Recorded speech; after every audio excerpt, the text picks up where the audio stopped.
Hello there YouTube, my name is Chuggy and today I am playing some Battlefield 3, playing some Conquest on Armoured Shield, and today guys it is question time part 17. Today guys I have got more of your fantastic questions to answer, and today I have got a 47-minute long single Conquest gameplay from Battlefield 3 Armoured Kill. I know you guys do like these longer if you're gameplays with sort of more going on, more epic battle, and believe you me, this game has a little bit of everything. It really was an epic battle to be in. A really great game, hopefully you'll enjoy watching it. But first of all, I need to get to your great questions. So what I'll say before I start answering questions is if you have any questions you would like me to answer for next question time, all you have to do is pop them down in the comment section of this video and I'll get to answering them for next question time. And as before guys, I'll try and answer as many as I can in this video, and if I don't get to answering your question I'll try and get to answering it in the text in the previous video, so keep an eye out for that. So without further ado, let's get to your great questions. And question 1 this week comes from Chip Off the Block 99, and they ask, am I excited about Grand Theft Auto 5? And have I sort of seen the coverage of it, the screenshots, etc. Well, yes, I am excited for Grand Theft Auto 5. It looks stunning, literally just from the screenshots and the one sort of teaser trailer they have announced. And by the sounds of it, we're going to be getting some more news on it shortly from, I believe it's Game Informer have got it on their front cover, so there's probably going to be like an information overload, probably more screenshots perhaps. Well, I think there was mention of a video as well on Twitter at one point from the Rockstar development team, so yeah, I'm very hyped for GTA 5, looks pretty damn awesome. Obviously going back to Los Santos, and yeah, we're just going to see what direction Rockstar take it in, if they're going to go with a more serious route a la GTA 4 or a bit more, well, I wouldn't say fun, but a little more game-like, let's say, in San Andreas and Vice City, etc. But yeah, I'm very excited for GTA 5, bring it on I say, so thank you Chip Off the Block for the question. Alright, next question this week comes from Camper Owns, and they ask, do you think that PSN will make inactive IDs again? As in, do you think that PSN will see, you haven't logged into your account for a few years, you're going to lose access to that account? Well, to be honest, I don't see necessarily a need of doing that. I mean, obviously you can have an awful lot of names, 26 characters times, well, however long you want the name to be is your possible options. Of course, not all making sense, but anyway, I'm getting kind of off the topic. I can understand why they might contemplate it, but I don't really think there'll be too much of a need. I think there are 70 or so million users of PSN at the moment, and obviously there's a lot more than 70 million names. So yeah, I can kind of see the point of, obviously, if you've not used your account, you lose it. But at the same time, I don't think they'll go and do stuff like that. I can imagine some people getting pretty irate if they lose their account, say, because they just haven't used it in a while. I know I would anyway. And by the way, if you can hear my washing machine in the background, my apologies, it's laundry day anyway. So thank you Camper Owns for the question. Next question this week comes from Mr. GTA Kid 93, and they ask, what do I actually think of Call of Duty? Well, I've kind of answered this kind of before, but I'll kind of reiterate it. So I loved Call of Duty, I loved playing it. My first experience with a Call of Duty game was Call of Duty 3, and I got it with my PS3 on launch day here in Europe, and I enjoyed playing it. It was pretty good online, and it was a pretty decent game to play single player. I thought people kind of really were very harsh to it, and obviously when Call of Duty 4 came along and completely blew everything out the water with the online and the story, I was hooked. So I was really, really hyped. I didn't get World at War because I wasn't keen on like the World War II stuff, but I was really looking forward to Modern Warfare 2, obviously being a follow-up to Modern Warfare.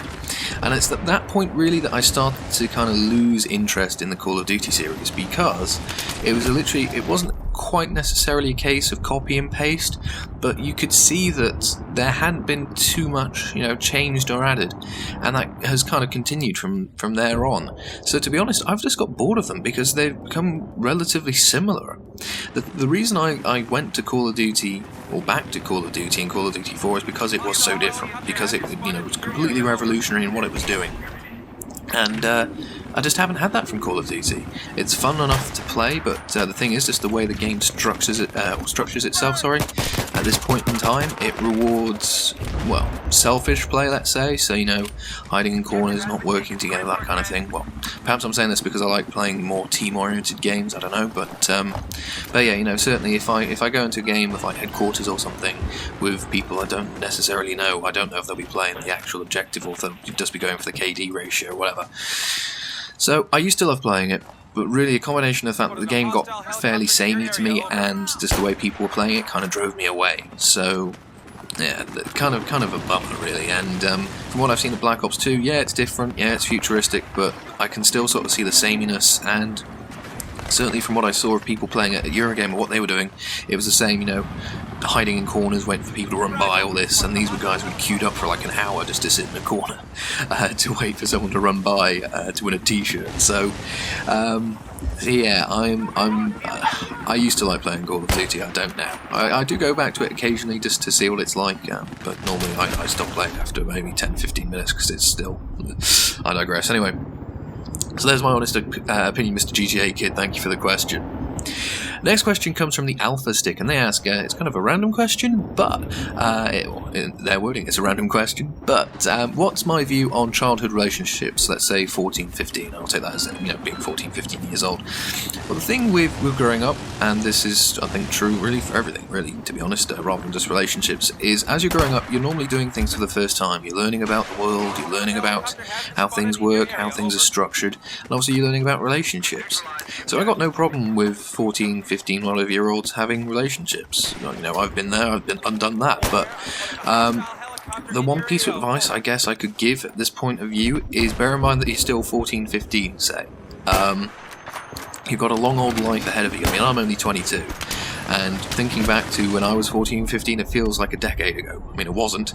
It's coming up on a decade, actually. That's quite depressing. But anyway, yeah, you know, you've got a long old life ahead of you. If something isn't working out, say, don't get too worried about it, obviously. Yeah, you know, relationships are a tricky thing.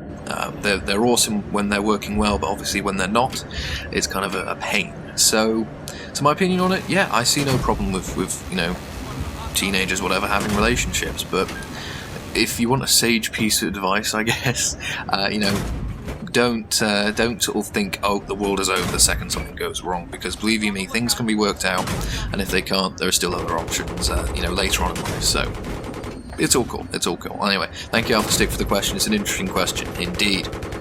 Now, next question comes from Julian Marlon, and they ask, what are my thoughts of Counter-Strike Global Offensive? Well, let me frame it like this. I am a complete PC noob. Literally, playing games with a keyboard and mouse is still very alien to me, but I did dabble with a little bit of Source, Counter-Strike Source, and I would be routinely schooled. I just could not play it, for whatever reason. I just couldn't get into it, get grips with it. And I picked up Counter-Strike Go because I'd heard relatively good things about it being a little more accessible, and I found it to be much more accessible. All of a sudden I could actually play the game, you know, do relatively well, and have a good time with it. And yeah, I've really been enjoying it.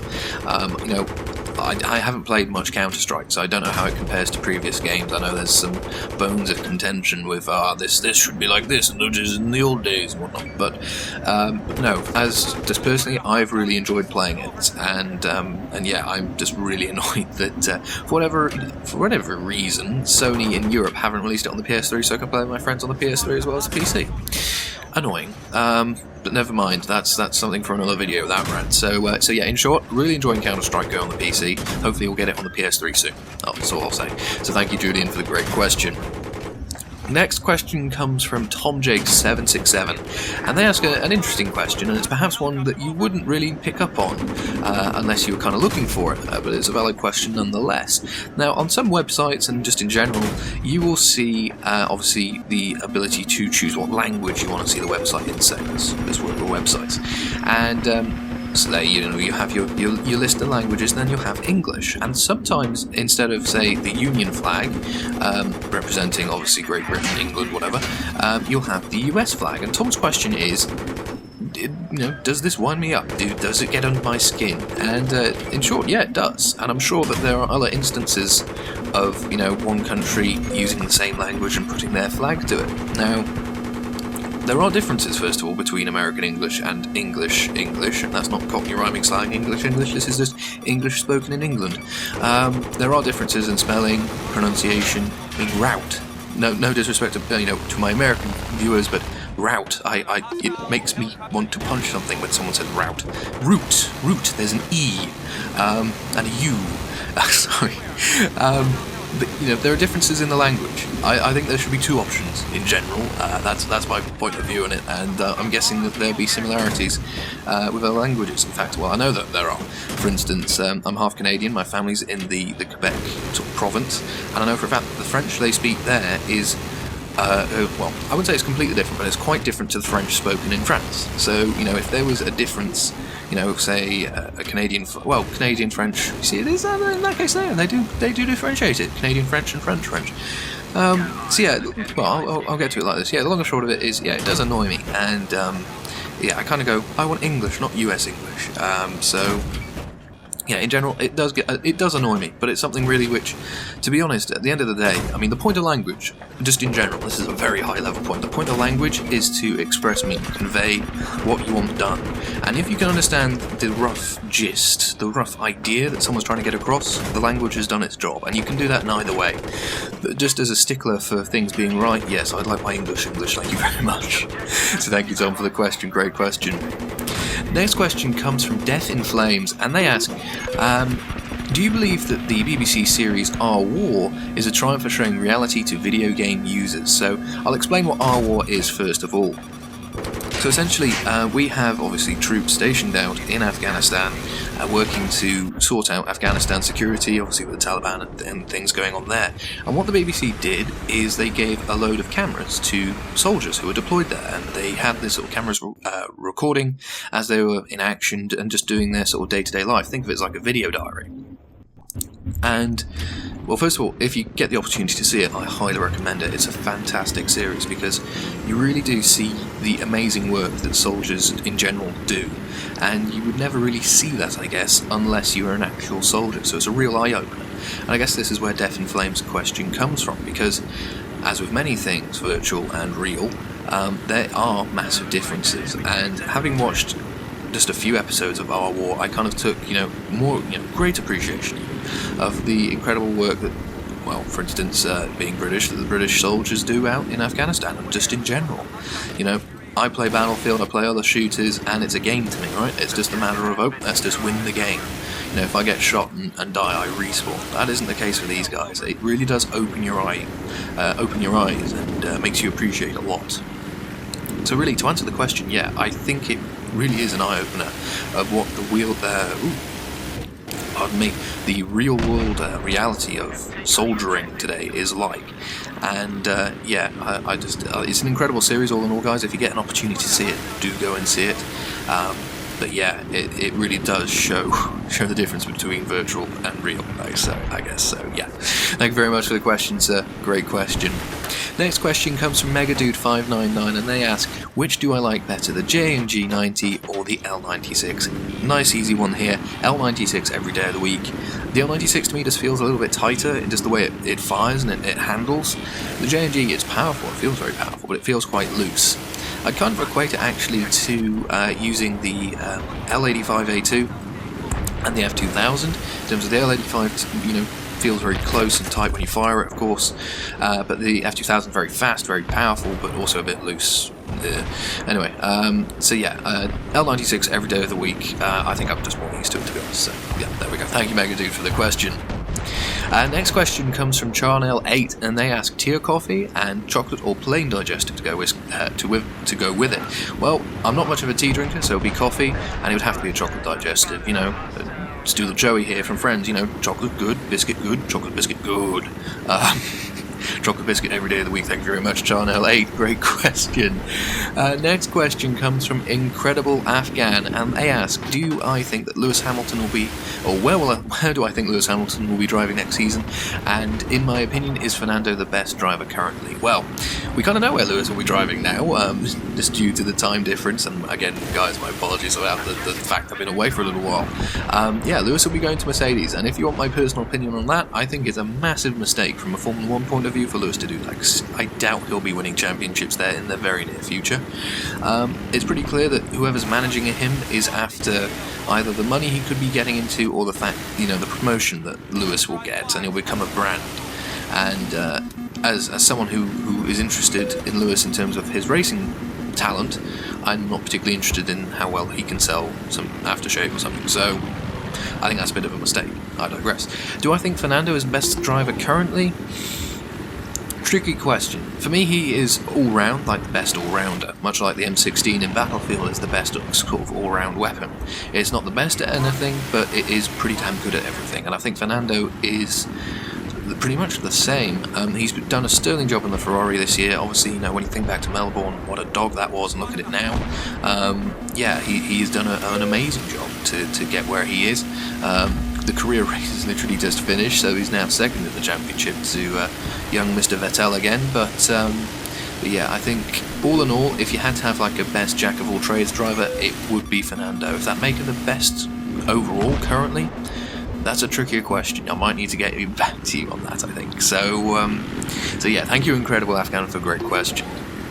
Next question comes from Kai Oraband, and they ask, are console players generally worse at Battlefield 3 because we're using a controller, or you know, what's the deal with that? Well, kind of an announcement. Exclusive, here you go, guys. Yeah, I'm playing Battlefield on PC now, and you want to know something? It's different kinds of difficult, is how I'd describe it. So, the thing with playing Battlefield on a console, other than the visual side of things, which, to be honest, doesn't play into this at all, is that you're using a controller. And that will be a lot less precise than a keyboard and a mouse. A mouse is much, much better for finding targets. Now, that works in both ways in terms of the difficulty side of things. So, because the controller is a lot less accurate, you have to be a lot better shot. In terms of, you've got to be able to get the aim roughly right and all the rest. Likewise, that means on PC that because it's easier to aim, that you should be hitting your shots every single time. And, you know, you've got basically, if you mess up, you're dead. You don't get a second chance. Whereas with console, you might do if whoever's shooting at you, say, misses their first shot. So it's different kinds of difficult. I wouldn't say that all, you know, just because they're on console they're bad players, or just because they're on PC they're better players. I think, to be honest, if you were to take, say, a console player onto PC and vice versa, they'd be equally as bad unless they've had prior experience. So no, I wouldn't say necessarily that just because, you know, just the fact they're playing on console that they would play worse. I think it's just that literally the input method is the key here, and you know, it's just getting really good with that input method and going from there. I mean, I've only played 2 games so far of Battlefield 3 on my PC, and one we won the game, but I went 8 and 16. The second one I went 85 and 40 something. You know, it just depends on how things work out. And annoyingly, the 85 and 40 something was on an unranked server, as I found out after the fact. So, joy, I unlocked a lot of stuff. Not. Anyway, so yeah, to answer the question, different kinds of difficult, and I think there are challenges both way, and I don't think that necessarily means that one player on console will be better or worse than on PC or vice versa. So thank you for the great question. It's a really interesting question to talk about. Next question comes from Keelan Smith, and they ask, since I'm a rugby fan, have I ever been to a rugby match? Yes, I have, and I've been to quite a few actually. The last rugby match I went and saw was England versus Barbarians at Twickenham a few years ago. Boy oh boy, that was an incredible match, it really was. And actually I've seen that fixture a few times. I've seen some like more sort of town-based matches as well. But yeah, just in general, I mean, there's just something about rugby I really enjoy. I don't know if it's the physicality or the teamwork or what, but you know, football, for instance, you obviously have similar characteristics. You've got a ball, you have to get it to the opponent's end. I think it must be the physicality and the fact that, you know, there has to be a bit of camaraderie, I don't know, in rugby to keep each other going after having a battering from the opponent, whatever, that keeps you going. So yeah, I have seen, to answer the question, I have seen live rugby matches, and yeah, I mean, for instance, the atmosphere at Twickenham is amazing. If you've ever been, you'll know that. If you get the opportunity, do go. And yeah, with the Rugby World Cup in a few years' time being held here, I'm going to see if I can get myself some tickets to that. It should be amazing. Anyway, thank you, Keelan, for a great question. Right, next question comes from T-Dunk1994, and they ask, Oasis Blur and favourite song by Oasis? Well, first of all, I'll be honest, I'm not a particularly fan of either, but out of those two, I'd have to say Oasis, and for one song and one song only, Wonderwall. It's like one of those songs which you just hear everywhere when sort of it's the end of something. So, for instance, the last song on my graduation ball, Wonderwall, you know, followed, you know, and there was there was Journey, there was Bon Jovi before that. You know, you got the sort of "it's over, but we're going to remember the fond times" songs. I don't know, but yeah, Wonderwall is an incredible song, and Blur. Although I do like, you know, say Song 2 from Blur is pretty cool, but I'd say Wonderwall I rank it above. So I'll say that. So thank you, T-Dunk, for the question. So yeah, Blur all the way. Oasis, sorry, all the way. Next question comes from Operation A2G, and they ask, what do I think about Medal of Honor Warfighter trailers, and do you think Battlefield 4 is coming out too early? Well, I'll start by saying, talking about Battlefield 4. So, the thing with Battlefield 4 is obviously it was announced kind of by mistake, almost, when Medal of Honor sort of pre-orders appeared on Origin. It sort of said, pre-order, limited edition to get access to the Battlefield 4 beta, and everyone went, what? Because obviously I don't think anyone was expecting Battlefield 4, they're perhaps expecting 2143 or whatever. To be honest, I have no problem in Battlefield 4 being out in a year and a bit's time, because the thing with Battlefield 3 is obviously they had to build Frostbite 2 with it, all the rest, and that takes time. And obviously to produce a game once the engine is there normally takes about 2 or so years. Now let's say as soon as they finished Battlefield 3 they went on to start on Battlefield 4, that would give it 2 years. So yeah, I can understand the concern, I'd say, first of all, I do get that, but I'm not worried about it one bit. DICE are good guys, and, you know, yeah, they've had a bit of a checkered track record with Battlefield 3 and the way things have been done, but they've been learning from their mistakes, I'm sure, and, you know, they want to play Battlefield as well. You know, let's remember how DICE started. You know, they were working with mods and whatnot, and they brought people in who worked on various mods. They're gamers as well. They want to make a good game to play, and I'm sure that they'll do us proud. So yeah, I'm not at all worried about Battlefield 4 coming out so soon. As for Medal of Honor Warfighter and the trailers and things, trailers have looked cool. When I saw it at Eurogame, I actually looked a bit ropey, I'll be honest. I didn't play it. I sort of stood and watched as a guy played it. It looked a bit, well, alpha-y. It was alpha. But from what I've seen of some bits of gameplay which have started to appear on YouTube from various people being at like press events, it looks a lot better. So yeah, I'm looking forward to Medal of Honor Warfighter. That's towards the end of this month, and yeah, you'll more than likely see me playing it soon, I expect, as well. So yeah, Operation A2G, thank you for the great questions. So yeah, Battlefield 4 coming out too early, not a problem. Medal of Honor looks good. Well, at least the gameplay I've seen recently, not the alpha stuff at Eurogame. I digress, I'm going off on a tangent again. Thank you for the question. Next question comes from NayJames123, and they ask, with the next generation consoles announced or being made, what do you think will happen to games which are currently in development? Will they be sort of continue on development for current gen, or will they be pushed on to next gen? And that is a really good question. Basically, I would not be at all surprised if we saw next-gen consoles officially announced at E3 next year. They've kind of basically already been confirmed. I think Microsoft has said that they do have a next-gen console, and by that extension, I'm sure... I don't think Sony's said anything quote-unquote officially, but I'm pretty sure that they are working on something to spy. I think there was something financial someone picked up on. Their R&D budget went up last year or something ridiculous, but anyway. So yeah, the consoles are coming, and obviously the strength of a console, really, its initial get-go, is how good the launch titles are, and obviously having top-rate AAA games off the bat would be an incredibly valuable thing to have. And it is a really good question to say, Battlefield 4, for instance, would it be on this gen of consoles or the next gen?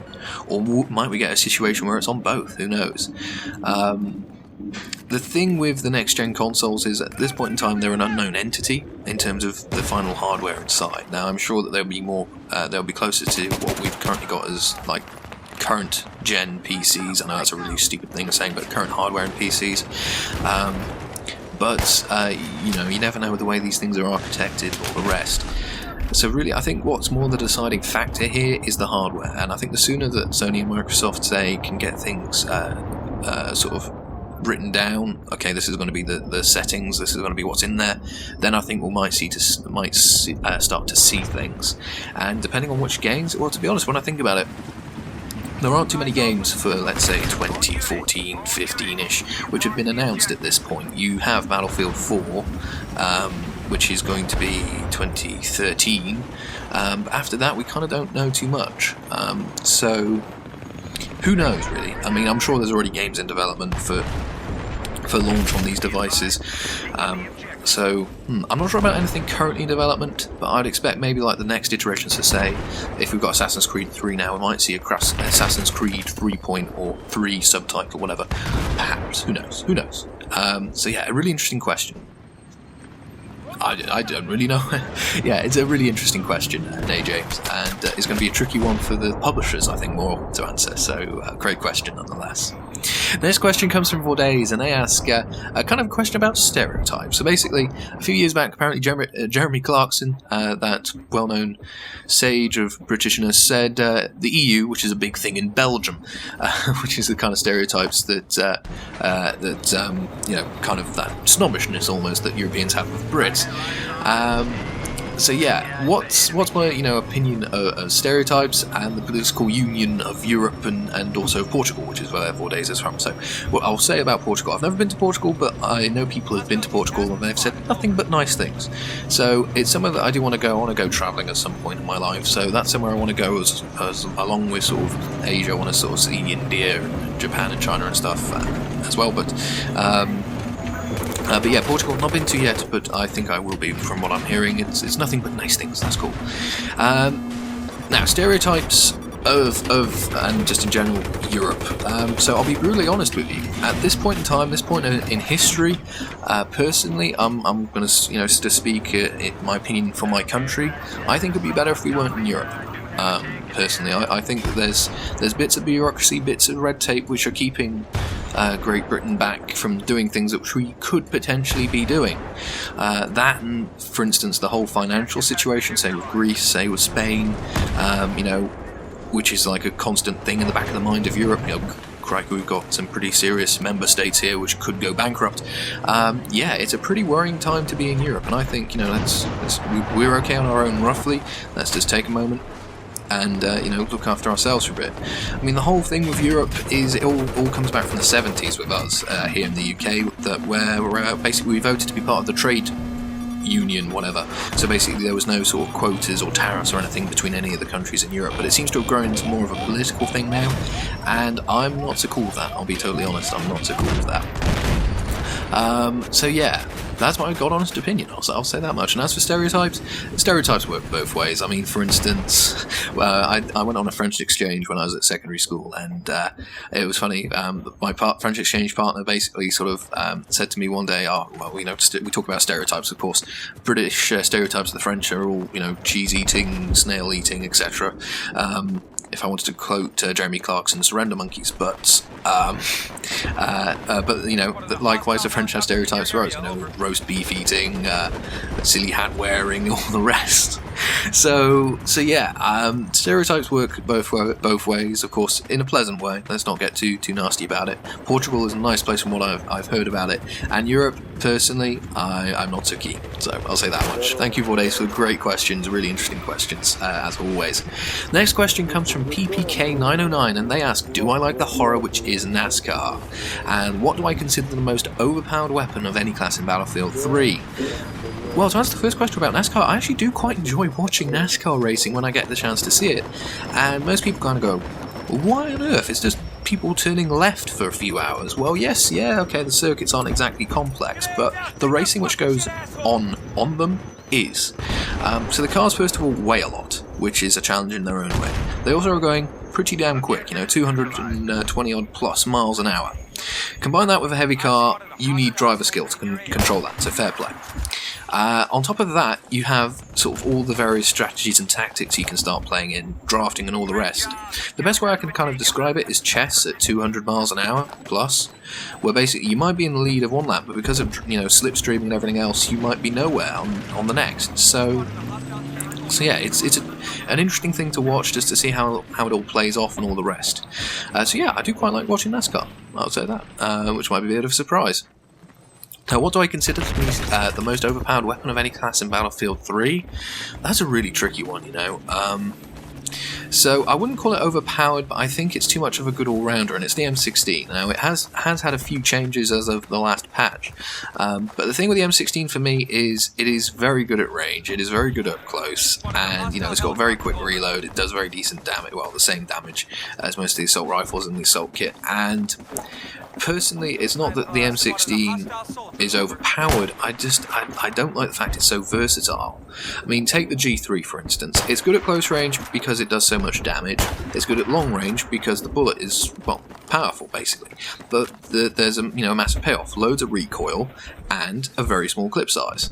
So, the pros and cons. The M16 is not necessarily a list of all pros or a list of all cons. All the pros and cons kind of balance themselves out, which I know sounds weird. You want balance. Oh, look, it balances out. That should be good. It just balances itself out in kind of a weird, powerful way. It's a really weird way to describe it. Basically, long and short of it is, the M16, the A3, yeah, I just personally would like it tweaked a bit, so not necessarily that it would be nerfed, but just be either made a little stronger in some categories and made worse in others, or something. I mean, at the end of the day, this is my opinion. DICE are the ones at the end of the day who do have the final word in this stuff. And I believe I'm right in saying that the M16 was the first weapon they built in the game, and they based the others around it, because the M16 is a relatively sort of constant force in terms of a lot of weapons are built from it, or based on it, and obviously, say the M16 and the AK rivalry always been very close, so yeah. Long and short of it, yeah, so the M16 I think could do with some tweaking. I still find it a little too versatile, and I do like NASCAR, so there we go. Thank you, PPK, for the great questions. Next question comes from Lisol, and they ask, what are my thoughts on the PlayStation 4? What do you think, and also what do you think is going to be best out of Medal of Honor, Warfighter, and Battlefield 4? Well, let me say first of all that I'll hold off on the Battlefield 4 Medal of Honor question, because primarily I haven't played either. I've only seen Medal of Honor, I haven't seen any Battlefield 4, so I don't think it perhaps be fair to claim anything yet, although obviously they're both EA games, they're going to be quite different. It's pretty clear that basically one year we're going to have a Call of Duty Taker title, which will be Medal of Honor, and then we'll have Battlefield being the Battlefield, if you will, the title, so that kind of sorts that out.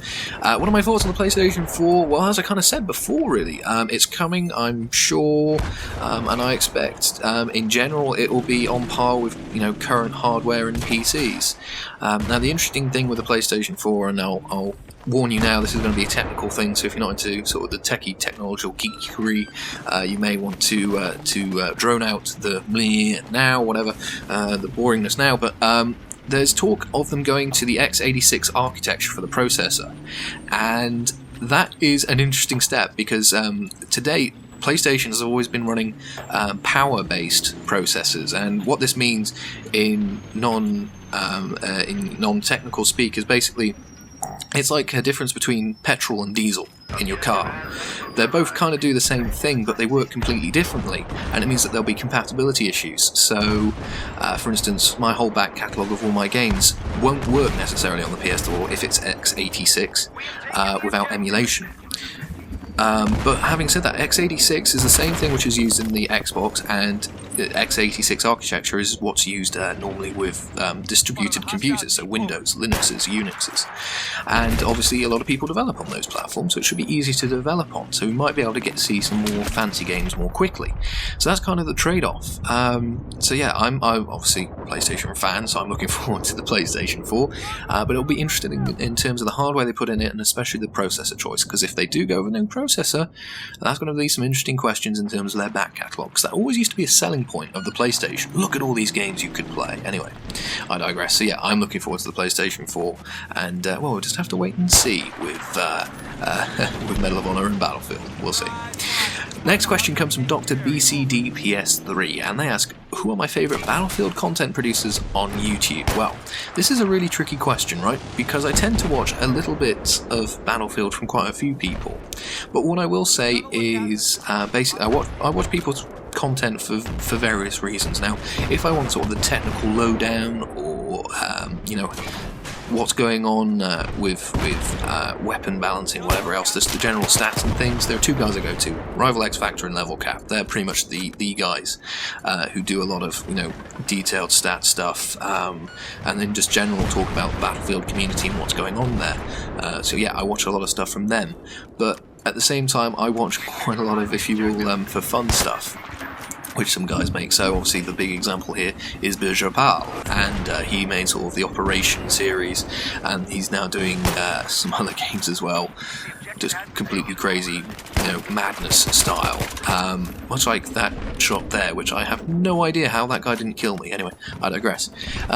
So yeah, so it depends on what kind of a mood I'm in, really. If I want to know things technical about the game, I'll go to Level Cap and Rival X Factor. If I want fun, Biggie by a country mile. Same with Shosho, actually.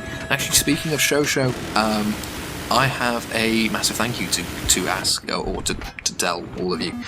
You'll remember in my last video, although it was a while ago, I asked you guys to say if you had me pinned or not in your sub box. And the reason I sort of said this is basically, you know, I'd noticed that I hadn't been seeing videos from people I watch, and also I'd noticed that the view rate on some of my videos had gone down, and I was curious to why. I have found out why, and it was Mr. Shosho who showed me. So I'll pass on the knowledge that Shosho had, if you haven't seen this, but basically YouTube's been up to some trickery. And there was an option, basically, to change, like when you go on the YouTube front page, what videos you see on the front page. And there were two options. It was something along the lines of highlights and everything, I think. And basically it was always defaulting to highlights, so it would show you what it thought you wanted to see. And obviously that means you could miss videos that other people have been making. So that might explain, if you watch anyone you haven't seen a video from in a while, that's the reason why. And what I'll do at this point is, well, there will have been a video overlaid to show you where the button is to change, so you can see things. It might not show a difference immediately, it might do later, who knows, but yeah, keep an eye on that little box, and I think it changes itself back every single time you go back to the YouTube homepage, which is a pain. So there we go. So anyway, Dr. BCD PS3, thank you for the great questions. Level Cap and Rival for sort of general Battlefield in-depth stuff. Biggie and Shosho for fun stuff. And there's a whole host of other guys as well that I watch from time to time, just depending on what I want to find out about. So yeah, a little bit of variety. Thank you very much for the question.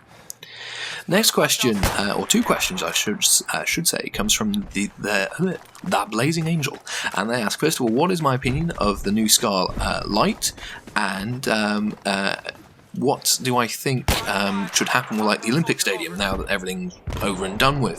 That Blazing Angel sort of mentions that once the Paralympic and Olympic Flames, you know, they've gone already. They've been taken away, they're stripped down, and I'm pretty sure this question was sort of asked a few days after the closing ceremony of the Paralympics. You know, it's all very quick. So I'll answer the first question about the Scar Light. Yeah, it's a very nice assault rifle indeed. Very good at range and pretty low recoil. Slower fire rate, which is obviously the kind of trade-off for the lower recoil, but once you get used to it, it's a very, very nice weapon indeed.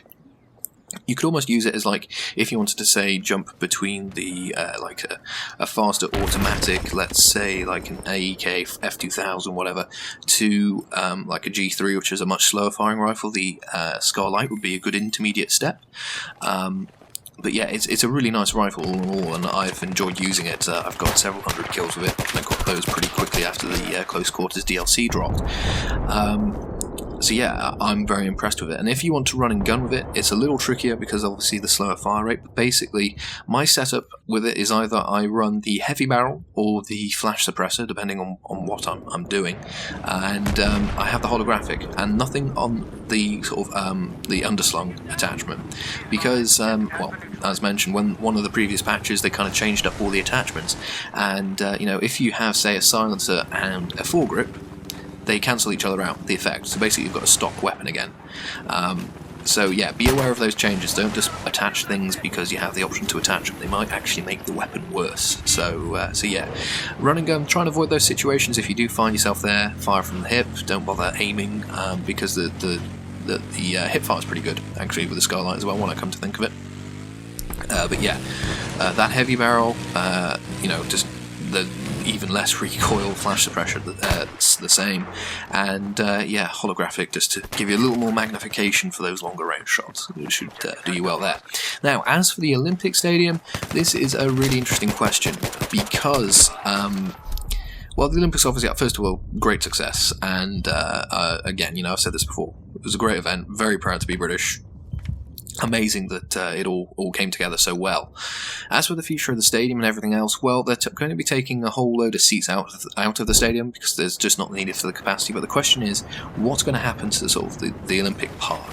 Now, the thing with the Olympics is it was all about legacy. You know, look at all these great facilities we have now. Let's use them to help, you know, kids, whatever, get into sport. Now, I think, yeah, great. That makes sense, and yeah. That just sounds like a really good, sensible thing to do. You know, you've got these sporting facilities, let's not knock them down, let's actually use them for sport. Sounds like a good idea.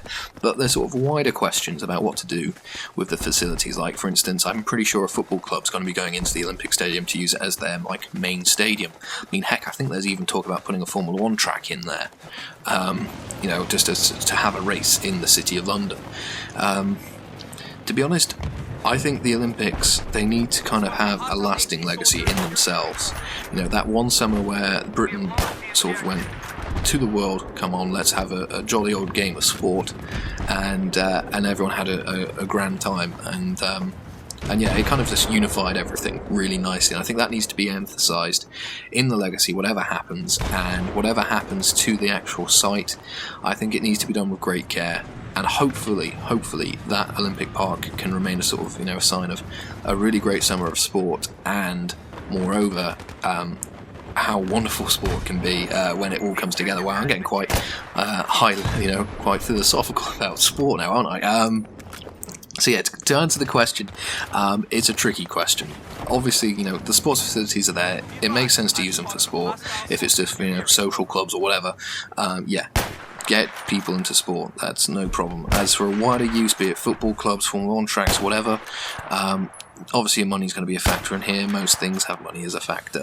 As long as the site can maintain sort of the image of and the memory of what the Olympics are about, and obviously what happened over the summer, I've got no problem with what happens.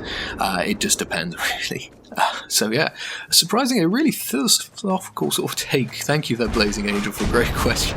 No idea where that tangent came from anyway. So thank you very much. Next question comes from Brandon Higgins, and they ask, if DICE makes a dinosaur mode, what would I like to see in it? Well, dinosaurs would be a good start. That would be quite a disappointment, like, dinosaur mode, yeah. Wait, what? Where are the dinosaurs? I'll stop being facetious now. So yeah, obviously, dinosaur sort of survival, I think, is kind of the rough idea I think a lot of people are thinking. So obviously you have your variety of dinosaurs, you have your T-Rex, which kind of eats everything. Well, didn't they say it was going to be... I'm pretty sure I read somewhere at some point that the T-Rex was apparently a vegetarian, which I cannot believe. But anyway, you know, you could have your different types of dinosaur. Perhaps it could be like an infected type of thing, where perhaps everyone bar one person is a dinosaur.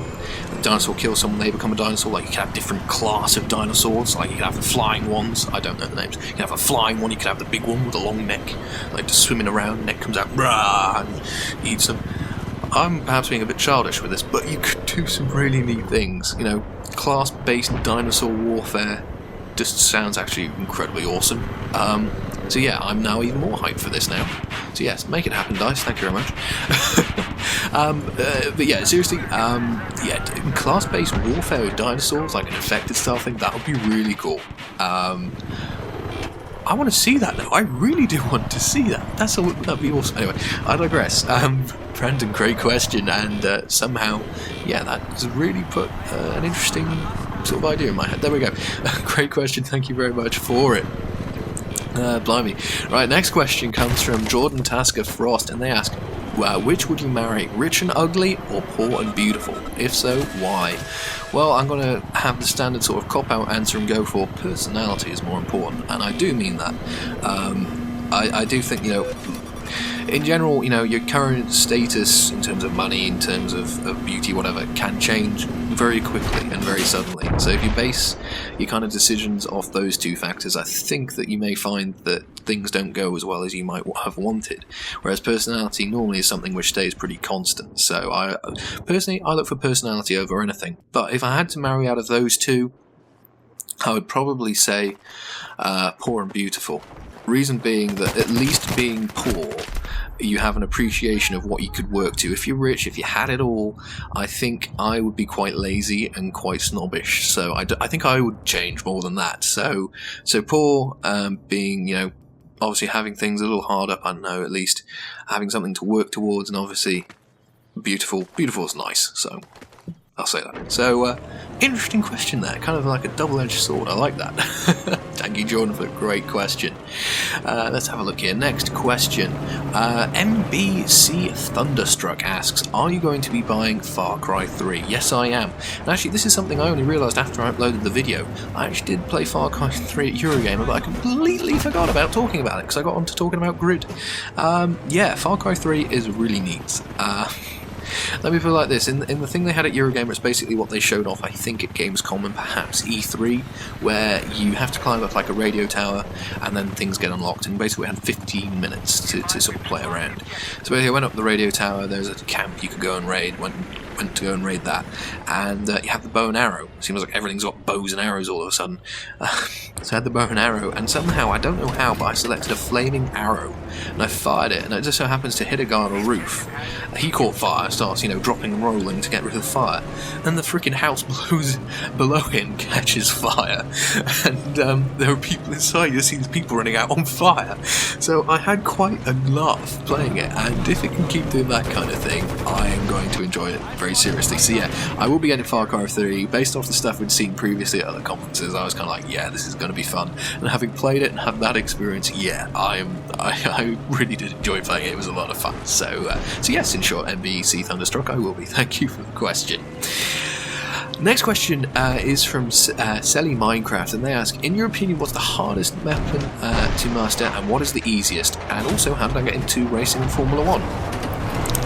So yeah, the hardest and easiest weapons to master, that's a really interesting question. So I'd say the hardest weapons to master, just in general in Battlefield, would be the sniper rifles, because of bullet drop, because that is such a factor. The easiest ones to master would probably be the assault rifles. Just in general, they're very versatile, so you could probably do a lot more work with them. As for how did I get into Formula 1 and racing? Well, I can thank my dad for that. He sat me down in front of the television when I was 3 in that Formula 1 race. Just so happened to be Imola, 94?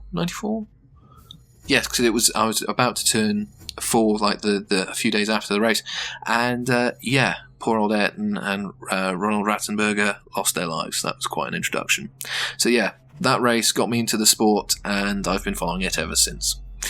Kind of a mellow end there, but unfortunately I am out of time. That's going to have to be the last question. I'll get to the rest of the questions in text as normal. Basically, guys, thank you so much for your amazing questions. Hopefully you've enjoyed the gameplay and my answers to your great questions. Again, if you have anything you'd like me to answer, all you have to do is pop it down in the comments section below, and I'll get to answering it next question time. Anyway, guys, as always, thank you very much for watching. If you could leave a like, dislike, whatever you believe this video deserves, that'd be fantastic. If you have anything you want to ask me or any comments in general, feel free to put it down in the comments section below. And if you're new to my videos, you can always subscribe. So guys, I've been Chuggy, thank you very much for watching, and I'll see you next time out on the battlefield.